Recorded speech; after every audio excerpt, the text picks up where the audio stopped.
Hello दोस्तों, तो शुरू करते हैं आज की कहानी। यह बात मेरे गांव की है। जब मैं छुट्टियों में गांव घूमने गई थी। मेरे गांव में एक पुरानी खंडर हवेली है जिसमें करीब 65 सालों से वहां कोई नहीं रहता। यह बात मुझे मेरे दोस्तों ने बताई। जब यह बात मुझे पता चली तो मेरा मन करने लगा कि मैं एक बार उस हवेली को देखूं। मुझे ऐसे जगहों पर जाना, उनके बारे में जानने में बहुत दिलचस्पी होती है। फिर एक दिन मैं अपने दोस्तों के साथ वहां जाने का प्लान बनाती हूं और उस खंडर हवेली के सामने पहुंच जाती हूं। वहां दूर दूर तक कोई आता जाता नहीं था।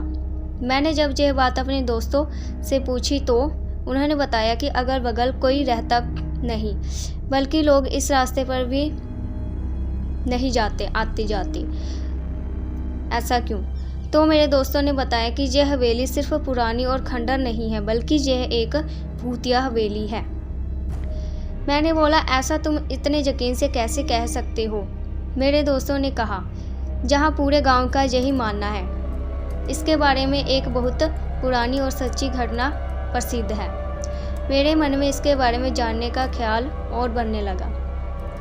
मैंने पूछा, क्या है इसके पीछे की कहानी? तब उनमें से एक दोस्त ने मुझे बताना शुरू किया। आज से करीब 65 साल पहले इस हवेली के मालिक बहुत बड़े जमींदार हुआ करते थे। उनकी एक पत्नी भी थी जो बहुत सुंदर थी। उनका नाम सुरेखा था।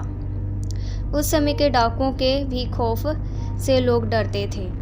डाकुओं की टुकड़ी जिस गांव में भी घुसती थी उस गांव को पूरा बर्बाद कर देती थी। एक बार डाकुओं के सरदार को जमींदार के धन और संपत्ति पर नजर पड़ी, जिसके बाद उसने जमींदार के घर डकैती डालने का सोचा। इस पर सभी डाकुओं ने हाँ कर दी। फिर एक दिन वो भी हो गया। जमींदार ने कभी सोचा भी नहीं होगा। डाकुओं ने एक दिन जमींदार की हवेली पर रात में डकैती मार दी। जमींदार ने भी अपनी सुरक्षा के लिए पहले से ही कुछ सिपाही और नौकर रखे हुए थे, जो डाकुओं के हवेली पर आने पर उनसे लड़ पड़े।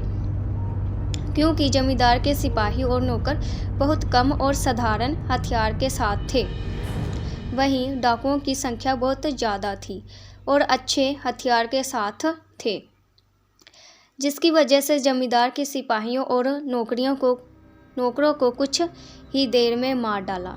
यह सब जमींदार देखने के बाद सोचा। इससे पहले कि डाकू हवेली का दरवाज़ा तोड़कर अंदर घुस जाएं, उसे अपनी पत्नी और खजाने को छिपा देना चाहिए। फिर उसने उस खजाने को और एक हवेली की किसी खुफिया जगह पर छिपा दिया और अपनी पत्नी को एक कमरे के अंदर एक खुफिया कमरे में छिपा दिया और वहां से कमरा बंद कर दिया। इसके बाद कुछ ही देर में डाकू हवेली का दरवाज़ा तोड़कर अंदर घुस गए, जिससे जमींदार की मौत डाकुओं के हाथों से हो गई। पर जमींदार के मरते मरते अपने खजाने का पता उन डाकुओं को नहीं बताया। डाकुओं ने खजाने को बहुत खोजा पर वो नहीं मिला। फिर डाकू वहां से हवेली की कीमती सामान को लेकर चले गए। जमींदार की पत्नी का क्या हुआ?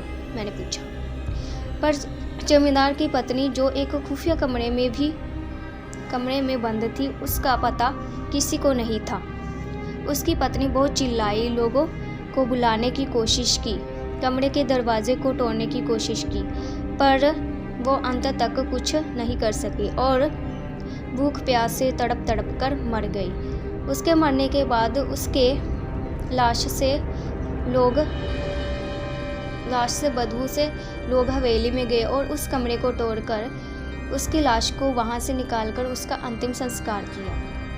कहा जाता है आज भी वो अपने पति का इंतज़ार उस कमरे में करती है। उसका पति कभी तो आएगा और उसे कमरे से आज़ाद करेगा और आज भी उसे उसकी हवेली में घुसपैठिए या उसके बिना इजाज़त के अंदर जाने वाले को सज़ा देती है।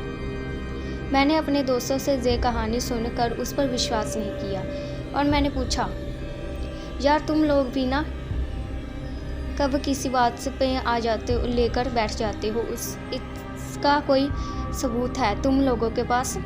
तो उन लोगों ने बोला, कुछ लोगों ने इस हवेली में जाने की, वहाँ रुकने की गलती की थी। जो आज इस सदमे में को भूल नहीं पाए हैं। मैंने पूछा, ऐसा क्या हुआ था उन लोगों के साथ इस हवेली में? तब मेरे दोस्तों ने बताया, एक बार एक अपराधी जेल से भाग गया और इस हवेली में आकर छिप जाता है और उसके बाद कोई कुछ नहीं जानता कि उस हवेली में उसके साथ क्या हुआ था। बस दूसरे दिन उस अपराधी की लाश उस हवेली में मिली। मैंने